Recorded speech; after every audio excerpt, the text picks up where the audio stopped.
Welcome to the channel. Today we are going to explore a simple way to manage your blocked users in the Brainly app.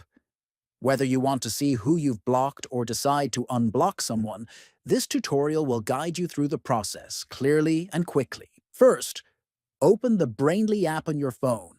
Next, navigate to your profile by tapping the profile icon located at the bottom right. Then, at the top right corner, click on the Settings icon to access the app settings.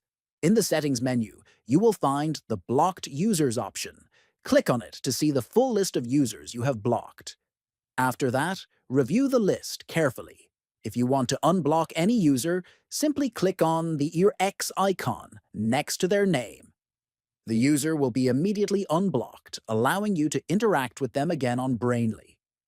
Don't forget to subscribe to the channel, give this video a thumbs up, and share it with friends. Thanks for watching.